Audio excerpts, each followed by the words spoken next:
Chris Drury is on trial. We are giving him props for his best trades. We are calling him out for his worst trades, and we are giving you a final verdict.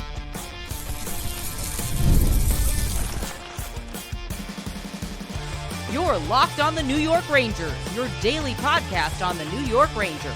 Part of the Locked On Podcast Network, your team every day. Welcome back, Blue Shirts fans, to episode number 1416 of the Locked On New York Rangers podcast. I'm your host, John Chick. Just want to thank you guys, as always, for making Locked On New York Rangers your first listen every day. We are free and available on all platforms, including YouTube. And today's episode of Locked On New York Rangers is brought to you by FanDuel. Download the FanDuel app right now by visiting FanDuel.com and win $300 in bonus bets if your first $5 bet wins. And we are, of course, part of the Locked On Podcast Network, your team every day. So this is an episode that a lot of you, or at least a few of you, have been asking for over the past handful of, weeks, maybe even months, whatever it might be at this point. Basically just an examination of Chris Drury and a thorough, comprehensive look at basically everything that he's done since he became the Rangers general manager in 2021. So ask and you shall receive. What we're going to do, though, it's too big for just one episode, so we're going to break this into basically a four-parter. We'll spread out these episodes over the next couple of weeks here, and we'll take a look at different aspects of Drury's job demands and different things that GMs have to do. Today, we're going to focus in on the trades that Drury has made since becoming the Ranger general manager. And we're going to start by looking at the absolute worst trades that he's made. Then we'll work our way to some of those middle-of-the-road trades where you kind of feel good or bad about them, depending on your perspective. And then we'll end with Drury's absolute best trades, because he's had some good ones too. And we'll have a final verdict at the end of the episode to basically put a letter grade on it and have a general consensus of, how he's done when it comes to wheelings and dealings trades over his first 5 seasons now as the New York Rangers general manager. So like I said just a second ago, we will begin with the worst trades. I think that most people would have the Buchnevich trade as the absolute worst deal that Drury has ever made. I've got that at number 2. It certainly was terrible. But there's one that right here, to me, it's even worse, because as soon as they made it, you knew what it was. It was a salary dump. They had to attach all kinds of sweeteners to Patrick Nemeth after just, one season that Patrick Nemeth spent as the Rangers, which was largely terrible. And the Rangers, to get rid of Nemeth and shed his $2.5 million cap hit for the next 2 seasons, they had to give Nemeth to the Coyotes, along with a 2025 second rounder, a 2026 conditional second rounder, and in return, the Rangers got all of Ty Emberson, who I do not believe ever played a game with the New York Rangers. He's since, become a decent defenseman in the NHL, but the Rangers never got any use out of him. I think this is the worst trade because Drury basically did it to himself. He signed Patrick Nemeth to a 3-year deal at $2.5 million per season. I didn't hate that signing when it happened. And that's something that we'll discuss at greater length when we talk about, Drury's different free agent signings in a different episode as part of the series. But even still, they bring him in on that contract, and it just felt like there was no real need to go to 3 years at that price. They were kind of bidding against themselves. And the big question that I have as it pertains to this trade, and it's an option that the Rangers seemingly had and just didn't take, and had they taken this option, it would have still hurt a little bit, but not as much as it did. Why did the Rangers not simply waive Patrick Nemeth after that first season? You got to figure he clears waivers. He heads to the Wolfpack. At that point, he's got 2 years left on his deal at $2.5 million. But remember, you can bury some of that cap hit in the AHL. Right now, the number is $1.15 million in terms of how much you can bury in the AHL. It might have been a little bit different at that time, but that doesn't fluctuate that much from year to year. So about $1.15 million, you'd have been only on the hook for $1.35 million in cap space to Patrick Nemeth the next 2 seasons. And not that that's nothing, but isn't that better to do that than give away 2 second-round draft picks just to bribe the Coyotes to take him off of your hands? I would like to think so, but for some reason, the Rangers didn't do that. For some reason, Drury felt it necessary to attach 2 second-rounders to Patrick Nemeth, give them to the Coyotes just to basically, wash your hands clean of the situation and, take this guy away from us. So that obviously wasn't good. And as I mentioned, signing Nemeth in the first place, that was an even bigger mistake than the trade. And we'll get to that in the episode that covers Drury's free agent signings. But for the time being, let's continue with the bad trades here. This is the one that I think most people would have at number 1. And again, I do have it at number 2. Everybody's favorite Chris Drury trade. Say it with me. Pavel Buchnevich traded to the Blues in exchange for Sammy Blais and a second-round draft pick. As of this recording, Buchnevich has 105 goals and 164 assists for a total of 269 points in 302 games with the St. Louis Blues. Conversely, Sammy Blais is apparently now on the Toronto Maple Leafs. I was today years old when I realized that. He's only played one game for them this season, but he is on the Maple Leafs.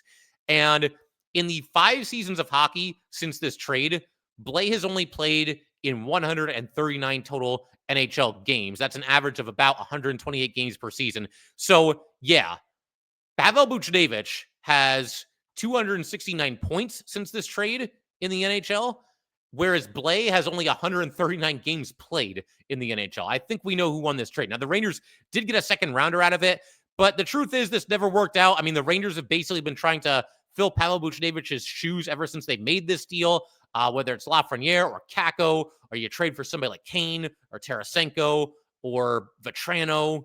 Vetrano was nice for the half season that he was here, but obviously it wasn't a long-term fix. Roslovic, guys like that, they've constantly had this revolving door in their top 6 at right wing, and they've just never been able to find a replacement for Pavel Buchnevich. So, I mean, this trade was a disaster, and that's about all there is to it. Another trade that I thought was pretty bad. I mean, this isn't like franchise crippling, but you give a 4th-round draft pick to the Pittsburgh Penguins in exchange for Chad Ruhwedel.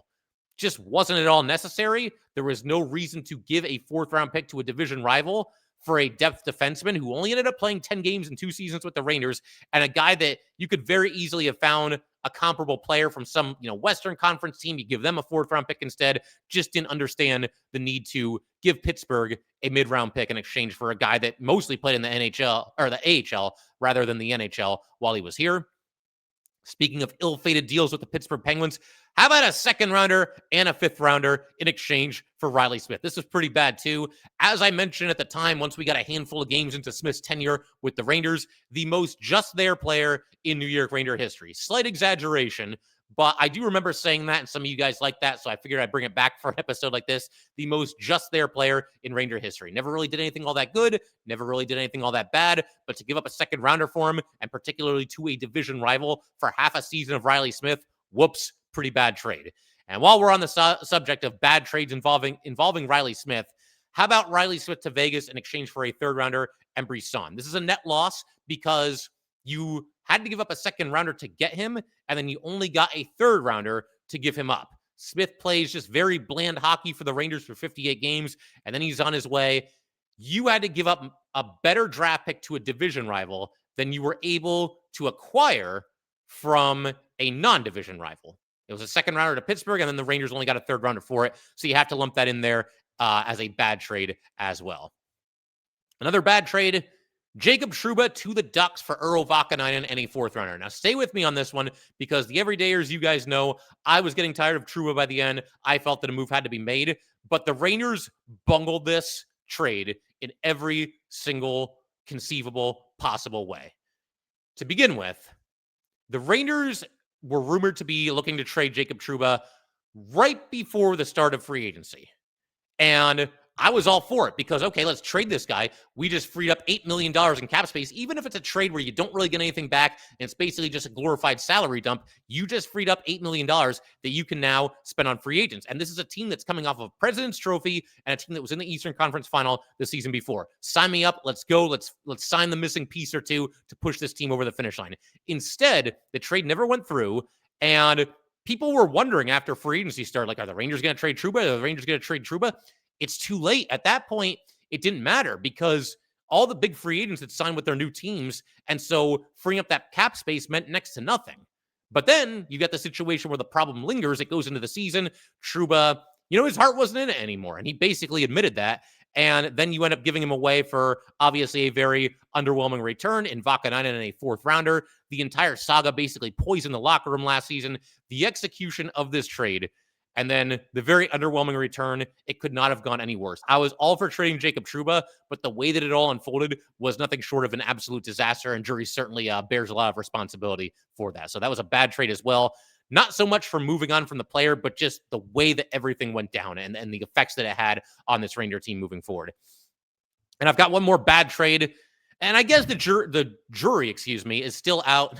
The jury is still out on this one. Carson Soucy to the Vancouver Canucks, or rather from the Vancouver Canucks, in exchange for a third-round draft pick. The bottom line, again, we don't know for sure how this one's going to play out, but the early returns have mostly not been good. He was lost last year on the Rangers with Susie, and this year, I don't think he's looked great there either. Him and Schneider had a really rough night against the Flames. Going to keep watching him. I mean, I guess the good news, if you're not really feeling Susie, is that he is a free agent at the end of the season. But I think you have to lump this in with the bad category as well. So in just a minute, we're going to kind of move a little bit closer to the light here. We're going to get into the trades that I consider to be kind of a mixed bag. You know, it depends on how you look at it. And to me, they're just kind of middle of the road trades that don't stand out in an extremely positive or negative way. So we'll do that. And then we'll talk about the best trades at the very end. We'll get to all that good stuff in just a second.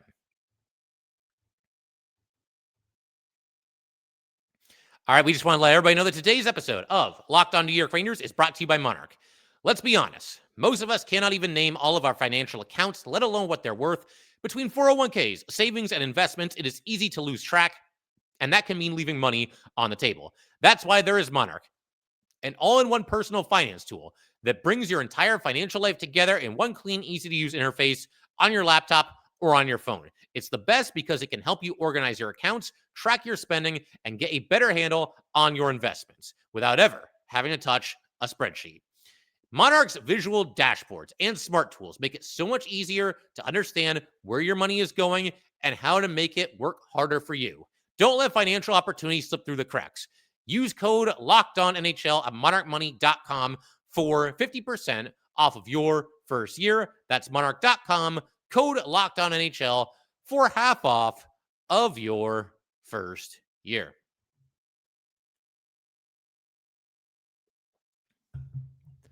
All right, let's go and keep everything rolling here on Locked On New York Rangers. Big shout out to the everydayers. As always, thank you guys so much for supporting this podcast. We now move on to the trades that I consider middle of the road. They're kind of a mixed bag, and it kind of depends on how you look at it. And for a quick disclaimer here, I do have to mention this. We're not going to include like really small trades that really didn't matter that much at all on this list, because otherwise we'd be here all night. So like, for example, Nick Botetto being traded from the Rangers to the Sharks in exchange for Nick Merkley. Yeah, we're not going to talk about that. I don't think too many of us spend a whole lot of time either, praising Drury or condemning Drury for a move like that. So the really minor small trades, we're not going to worry about those. So it's not going to be literally every trade, but everything that's at least significant or semi-significant, we will talk about in this episode. So moving along here, middle of the road trades, I'm going to start with Chris Kreider and a fourth rounder to the Ducks in exchange for Carey Terrence and a third rounder. Truly a bittersweet trade, if ever there was one, as a fan of this New York Ranger team. And I know that emotions always run high when it comes to Chris Kreider and his tenure as a Ranger and him being moved in just very unceremonious fashion this past offseason here. This is basically done as a glorified salary dump. And to that end, I mean, I guess it worked for the Rangers because that basically allowed them to sign Vladislav Gavrikov, who very quickly has become, a very important part of the Ranger blue line. I know it's still the whole trade, the whole idea of trading Chris Kreider has not always sat right with a lot of Ranger fans. They didn't really get a big return for him, obviously. Like I said, glorified salary dump, and you're trading Chris Kreider, the guy whose jersey might end up in the rafters of MSG one day, for cap space. So I can understand why, certain Ranger fans aren't necessarily thrilled about that. But, it's one of those things where I'll say now what I said at the time. It just kind of felt like it was time as it pertained to Chris Kreider. And I realize the Rangers are struggling for goals as of this recording, and maybe he could help a little bit, but he is coming off of a down season. And again, they did what they felt they had to do to improve this roster. Like I said, middle of the road. It's very much a bittersweet trade, a difficult one to always kind of process if you're a Ranger fan. And the return was, less than impressive as well. Carey Terrence is something of an intriguing prospect. But, I mean, other than that, you go from a fourth-round pick to a third-round pick, and it's just kind of like, that's all you get for Chris Kreider. And Kreider was off to a good start for the Ducks. He's been injured lately, but, 4 goals and 1 assist in his first 5 games there. So good on him for doing that. Middle-of-the-road trade there. I've also got middle-of-the-road trade.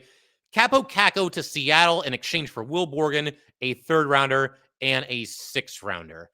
I think part of the reason why I have this as middle of the road is because overall Borgen is a solid, I would say, bottom 4 defenseman. He's somewhere between a second-pair guy and a third-pair guy.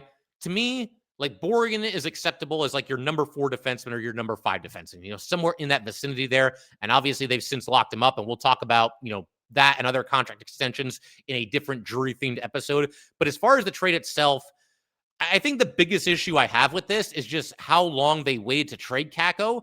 It's possible the season before that trading Kakko could have netted you one of the big fish at the trade deadline back when the Rangers were contending. And instead, they scapegoat him, they make him a healthy scratch, and they trade him. And they trade him for a guy in Will Borgen that, I think a lot of us as Ranger fans, we'd probably at least heard the name and we knew who he was, but it's kind of like, okay. I mean, Borgen's done all right for the Rangers. I think he's a solid depth piece. But middle of the road. Can't say that I love it. Can't say that I despise it either. Middle of the road trade there for the Rangers. Another one here. The Rangers sending a 3rd round pick to Vegas in exchange for Ryan Reaves. Some people listening to this, watching this, whatever it might be, you might move this more toward the bad trades side of the spectrum here. For me, it's middle of the road. 3rd round is a little bit high for Ryan Reaves. I think a lot of people definitely do feel that way. But at the time, that was a player that the Rangers could really use on this roster. And I know Reaves can be a polarizing player, a polarizing Ranger when he was here. The Rangers needed somebody that was going to make them play a little bit bigger at that time because, at the time, all those like accusations toward the Rangers of being a small team, being an unphysical team, at the time, those thoughts did hold water. I don't think that's the case anymore, but at the time they needed a player like this. They needed a vibes guy. They needed somebody that was going to instill a little bit of confidence, a little bit of swagger into this Ranger team. And I think Reaves did that, at least for the one full season that he spent with this team. And on top of that, Tom Wilson, I wanted to see Reaves fight Wilson as much as anybody. But if you watch those games that season between the Rangers and Caps, Tom Wilson was a ghost. You had no idea he was even out there. And that to me is the Ryan Reaves effect. So for the time being, that was a good trade. Reaves did kind of instill this Ranger team with, something of what they needed at the time. But while we're talking about Ryan Reaves, the Rangers also traded him away the following season in the middle of the year. And I've got this as middle of the road as well. He goes to the Wild in exchange for a 5th rounder. It's fine. It's less than ideal that you're trading him away for only a 5th rounder when the year before that you had to give up a 3rd rounder to get him. But again, like I said, I do think Ryan Reaves in the locker room and on the ice had a more positive overall impact on the mentality of this Ranger team than I think a lot of people either might realize or might care to admit. So for that reason, I don't hate it. I mean, again, it sucks going from giving up a 3rd rounder to get him to only getting a 5th rounder in exchange for him only a year later. But the Rangers, to me, they did what they had to do. Again, I can't put it in the good category for all those reasons I just mentioned, but I can't put either of these Reaves trades in the bad category either. And then we're going to kind of lump 2 together here. I mean, we're going to talk about each of them individually, but I think you can say a lot for one of these trades that you can say for the other one as well. And that is the 2 trades near the deadline. Let's see, that would be 1, 2, 3 seasons ago when the Rangers added Vladimir Tarasenko and Patrick Kane. The thought process was fairly similar. And I'll explain what I mean by that in a second. We'll start with Tarasenko here, though. And don't forget about Mikkola either. Nico Mikkola was part of this trade as well, and I think he played an important role for this Ranger team, rounding out the blue line for this squad. But, yeah, the Rangers get Tarasenko. They get Mikkola. They give up Sammy Blais, Hunter Skinner, the Stars' 1st-round pick in 2023. This is the one that they acquired in exchange for Nils Lundkvist, which is obviously a good deal. We'll get to that one in a little bit. And also a 3rd-round pick in 2024. The Rangers have not missed Sammy Blais or Hunter Skinner for 2 seconds. I do not believe Skinner has yet played in the NHL. And Blais, I mean, it looks like he's hanging on by a thread at this point. So they haven't missed either one of those players. You want to get somebody like Tarasenko, who at the time was still, a very productive player. You got to give up something. They give up the 1st rounder and the 3rd rounder. I think the price was right here. And I can appreciate that the Rangers were going for it. And to signify that they were going for it, not too long after the Tarasenko trade, the Rangers also swing a 3-team trade with the Blackhawks and the Coyotes to acquire Patrick Kane. The Rangers gave up a 2nd rounder, a 4th rounder, and Andy Welenski. I don't think the Rangers miss Andy Welenski too much. A 2nd rounder and a 4th rounder for Patrick Kane. I mean, you have to do that. I know there were mixed feelings about it, and there's a lot of hockey fans out there, not just Ranger fans, but hockey fans in general that just do not like Patrick Kane, and I can understand that. But be that as it may, they had a chance to really add to this roster in the form of both Patrick Kane and Vladimir Tarasenko. I can appreciate the fact that the Rangers went for it. Again, it didn't work out because they lost in the 1st round, but push your chips to the middle of the table. Say, we like this team. We're going to make it even better. We're going to have a juggernaut going into the playoffs this season, and we are hell-bent on winning the Stanley Cup. I can at least appreciate a general manager having that kind of a mentality, having that kind of a we're going for attitude, not always kicking the can down the road and, oh man, what's this team going to look like 5 years from now? Oh, I don't know. No, let's go for it right now because this team is good enough, and let's make this really good team even better by adding a couple of guys who are star players and have won Stanley Cups previously. Now, the reason that I couldn't put either one of these trades, the Tarasenko and Mikkola or the Kane trade, into the good category, the good trades category, is because look at the way that season ended. I mean, that was absolute nightmarish. They play the Devils in the first round. They get up 2-0, winning both games in New Jersey. They outscored them in those 2 games. I think it was like 10-2 or 10-3, whatever it was. Total domination. And then everything just fell apart. The Rangers got shut out in Game 5. They got shut out in Game 7. Basically run out of the arena on both nights. And Kane and Tarasenko didn't really do much of anything after the first 2 games of that series. Now, they're not the only ones. The Rangers star players really the entire Ranger team minus Igor Shesterkin just did not get the job done in that series. But the way it ended, again, there's no way I could put these 2 trades into the good category, given the fact that their season did end so abruptly and in, frankly, embarrassing fashion. One more for the middle of the road trade section here. I'm going to say Alex Wenberg for a 2nd rounder and a 4th rounder in exchange with the Kraken. This almost made the cut for good trades, which we'll get to after this trade of Wenberg here. But I couldn't put it there because 2nd round pick does seem a little bit steep for Alex Wenberg, a guy who only scored 2 goals for the Rangers in the regular season and playoffs combined. Now, granted, he did have an overtime game winner in the Eastern Conference Final against the Panthers, so he at least made one of those goals count. He was a really good shutdown defensive forward. I think he really added an element to this Ranger team that maybe wasn't there before he got here. That line with him and Cooley and Kakko was a lot of fun in the playoffs. Very good defensive line for the Rangers. It was close. It was close to being in the good trades, but 2nd rounder does feel a little bit steep for Alex Wenberg, and that's why it doesn't quite make the cut for the good trades. But in just a second, we're going to keep everything rolling here. We're going to take a look at CHRIS DRURY's best trades as general manager of the New York Rangers. And then, like I said, we'll have a final verdict, some final thoughts at the end of the episode, and maybe a letter grade as well. All right, we want to go ahead and let everybody know that today's episode of Locked On New York Rangers is brought to you by FanDuel. The NBA is back, and there's no better place to get in on the action than FanDuel, the official sports betting partner of the NBA. Even if you missed the start of the game or want to ride a hot hand, FanDuel has live bets on everything from who will score next to 4th quarter comebacks. Plus, you can even combine your bets into a same-game parlay for a shot at a bigger payout. It keeps every game exciting, especially when your team's making that late push. Right now, FanDuel is giving new customers $300 in bonus bets when your first $5 bet wins. So head to FanDuel.com to sign up and play your game with FanDuel, the official sports betting partner of the NBA. All right, so the good stuff, the good trades from CHRIS DRURY. There are some Ranger fans that would have you believe that this is something that has never once happened, that CHRIS DRURY has never made a good trade during his tenure as Ranger GM, and that's not true. The cold, hard truth, this guy has had some bad trades. He's had some middle-of-the-road trades. We talked about both of them. He's had some good trades as well. So the first of these good trades that I'm going to go to here is one of the more recent ones, and that's going to be the Rangers acquiring JT Miller along with Jackson Dorrington and Eric Brandstrom in exchange for Filip Chytil, Victor Mancini, and a first rounder. I realize there's some Ranger fans that are going to fight me on this. There's some Ranger fans that just aren't really feeling JT Miller as the captain. You might look at his age and the length of his contract and the price of his contract. I understand all that. But the bottom line, this Ranger team was in such need of a jolt. They needed a bona fide shock to the system. They needed somebody that was going to play a style more in your face, more physical, more intense version of NHL hockey, and that's JT Miller, and that's why they acquired him.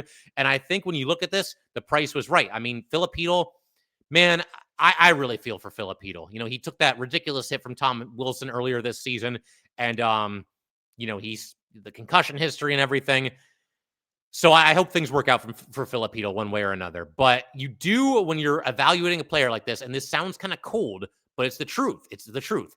You have to factor in concussion history and the fact that you certainly can't rely on this guy to play 82 games every season. And again, his health comes first and foremost, and all the best to Filip Chytil with everything that he has going on. But you have to understand that that does factor into the overall evaluation of a player. Victor Mancini, I mean, Nobody knew who he was before this past season. I think they'll be okay without him. The first round pick, I mean, yeah, it's a first rounder, but I mean, this team doesn't develop their first round picks anyway. So you might as well go out and get somebody that's already been a star in this league. I still think this is a good trade. And Miller has not played his best hockey so far this season. Hopefully, he's not injured, or if he is, he's getting over it and things get a little bit better moving forward. But I do think this falls into the good trade category for Drury and the Rangers. Another good trade this past season, Ryan Lindgren, Jimmy Vesey, and Hank Kempf to Colorado for Juuso Parson, Calvin DeHaan, a second rounder, and a fourth rounder. So basically, Lindgren for a second rounder. I know there's some other parts involved there, but that was, as I've said in the past, the meat and potatoes of that trade. That's solid compensation for somebody like Ryan Lindgren, who was having probably his worst season as a Ranger up to that point. This trade to me, when it happened, and I still feel this way, felt very reasonable, very fair, very appropriate for both sides. You know, the Avalanche are going for it, and they're trying to bolster their blue line a little bit. A first rounder for Lindgren would have been a little bit much. I think a second rounder certainly is fair for both sides. And the Rangers weren't going to re-sign Lindgren anyway, so good on Drury and company to get a second rounder in exchange for him. Another good trade, and this one might surprise some people, but I'm going to put this in the good trade category. Jack Roslovic in exchange for a fourth rounder to the Columbus Blue Jackets. This was another deal on this list that I was kind of caught in between 50-50. Do we put this in the good trade category or the so-so trade category? To me, it lands in the good category because the price was right. Now, if this was Jack Roslovic for a first-round draft pick, it would be in the bad category. It would be somewhere near the absolute bottom of this list. But the fact that you only gave up a fourth rounder, I mean, that's not really that important. I mean, it's not nothing, and I understand that. But you're trying to bolster your chances of winning a Stanley Cup, and you're picking up somebody. This certainly is going to play in the top 9, spend a lot of time in the top 6 as well. And honestly, like looking at his numbers, it was a little bit better than I remember. Now, in the regular season, only 8 points in 19 games. In the playoffs, it was only 8 points in 16 playoff games. Not an enormous number, but again, you only gave up a fourth rounder to get him. And something that stands out to me about Roslovic is Game 6 against the Canes that season. Now, that's the game that, of course, Chris Kreider, hat trick, legendary performance for the New York Rangers, his absolute defining moment as a member of the Blue Shirts. It's easy to forget, though, for obvious reasons, that Jack Roslovic assisted on 2 of those goals, and they were both secondary assists, but on both plays, if Roslovic didn't do what he did on that play, then the goal might have never come. So that, to me, those 2 assists right there, that makes this trade worth it, because that was getting very dicey with the Canes. They might have had to go to a Game 7 if Roslovic didn't make a couple of plays, and obviously Kreider did the bulk of the work, but Roslovic obviously chipped in there as well. So for me, the price being what it was, just a fourth rounder, that's a good trade, a fourth rounder for Jack Roslovic. I think also a good trade here, we're going to say Andrew Kopp in exchange for Morgan Barron, 2 conditional second rounders, and a fifth rounder. The 1 second rounder did become a first rounder as a result of the Rangers making it to the conference final that season. But to me, that's worth it, because if you make it to the conference final, you're in the conference final. I'll give up a little bit of a higher draft pick for the opportunity to watch my team play in the conference final and potentially at least compete for the right to hoist the Stanley Cup. Now, that price is a little bit high for Andrew Kopp. And again, this is another one that I was kind of on the fence, like so-so trade or good trade, right? Put in the good trade because Kopp fit this team like a glove. He was a fantastic defensive forward. He seemed to really click right away with both Artemi Panarin and Ryan Strome, and he scored at a higher clip with the Rangers than he ever did at any other point in his NHL career. 18 points in 16 regular season games for Kopp, and then another 14 points in 20 playoff games. So this guy brought it, and I thought did a heck of a job with the Rangers. It was worth it for the Rangers to shoot their shot. This also lands in the good category for me because the Rangers did make an extended run in the playoffs. Had they gone out in the first round, maybe this trade kind of falls back into the middle of the road tier. But I mean, he did a heck of a job. A little bit of a steep price, but it helped the Rangers make it as far as they did. And that was obviously a thrilling season, watching that as fans of this team. I'm going to say also a good trade. Another one from that same season, Justin Braun in exchange for a third rounder to the Philadelphia Flyers. There was a Patrick Nemeth problem, one that we already covered a little bit earlier in this episode, and Drury dealt with it by acquiring Justin Braun. And Braun was past his prime and was no longer a superstar at that point, and I understand that. But acquiring Justin Braun undeniably made the Rangers a better team because, if nothing else, and this sounds so mean and I'm sorry, but it allowed the Rangers to get Patrick Nemeth out of the lineup. When they first acquired Braun, there was kind of a 3-man rotation. It was 2 guys for 3 spots. It was Nemeth, It was Braun and it was Braden Schneider. And then eventually common sense won out and the Rangers realized that, okay, clearly Braun and Schneider are better options than Nemeth, and they reacted accordingly during the playoff run that season. But this is kind of a somewhat rare case, I think, of Drury swallowing his pride and just doing what needs to be done. He had just signed Patrick Nemeth that offseason, but he saw that it wasn't working out, and I got to go out and get somebody, and that's what the Rangers did, and I think this was a good trade, and one that certainly helped the Rangers during that playoff run. Another good trade. Alex Georgiev for 2 third-round picks and a 5th-round pick. That's a pretty good haul. The Rangers no longer had any need, any necessity whatsoever to hang on to Alex Georgiev. By that point, Igor Shesterkin had very firmly established himself as the guy, as the franchise goalie, and it was very obvious that the Rangers were going to go the cheap route when it came to the backup goalie. And I believe that's when they ended up going with Yaroslav Halak for like $1 million or whatever it was for the one season there. But it was time to move on from Alex Georgiev, and he still had some trade value. And I think the Rangers did well to get 3 draft picks in exchange for Georgiev, especially when you look at what happened to Georgiev after this trade. He had one good season with the Avalanche, but he's basically not been good at all since then. This is a good trade. It wasn't like a massive haul, but to get that much for a player that everybody knew you were going to trade anyway, nice job by Drury on that one. We've got 2 for the price of 1 here, 2 good trades for the same player, twice trading for Tyler Mott. They got Mott in exchange for a 4th rounder to the Canucks the first time around, and then the second time they trade Mott to the Senators in exchange for Julien Gauthier and a 7th round draft pick. Tyler Mott is not a superstar. I think we all understand that. But to me, he's somebody that added some energy to this team, killed some penalties, had a nice role for himself on the 4th line for the New York Rangers. And again, this is a classic case of the price being right. Only a 4th rounder to the Canucks and only Julien Gauthier and a 7th rounder to the Ottawa Senators. So to me, those are 2 good trades for the price of 1, picking up Tyler Mott as a rental in back-to-back seasons. I'm also going to put this one in the good trade category as well. I know some people will fight me on this one too, but again, it's a classic case of the price being right. Acquiring Barclay Goodrow's signing rights in exchange for a 7th rounder in the 2022 NHL draft. Now, did CHRIS Drury subsequently get a little bit carried away with both the length of the contract and the amount of money on the contract? Yes, he absolutely did, and he's going to pay for it when we continue the series a little bit later and we talk about contract extensions that Drury has given to players on the New York Rangers. It's not going to land in a favorable spot when we do that episode on Drury. But for right now, to me, the trade and the extension, those are 2 different things. The trade and the terms of the contract are 2 different things. You give up just a 7th rounder for Barclay Goodrow. Goodrow added physicality. He added toughness. He added a couple of Stanley Cup wins. He added leadership for sure. This team fell apart last season after Goodrow and Trouba were both no longer here. And he had that awesome run the last time that the Rangers were in the playoffs. All of a sudden, Barclay Goodrow turns into Wayne Gretzky and helps the Rangers, make it as far as they did. And I mean, you give up just a 7th rounder for that. That's a good trade. I know that things fell apart near the end. I know he had kind of a bitter, unceremonious exit from the New York Rangers, but for the time being, just looking at the trade and not so much the extension, the carried away extension that Drury gave out, the trade itself, that's a good trade for the New York Rangers, especially when you look at the price. Another good trade, this one we don't really know for sure, but I think most of us felt good about this trade. I know I did, and I still do. K'Andre Miller to the Carolina Hurricanes in exchange for a 1st round pick, a 2nd round pick, and Scott Morrow. And again, this is a to-be-determined situation here because we got to wait and see, how Miller does with the Canes. We got to wait and see how Scott Morrow does with the New York Rangers.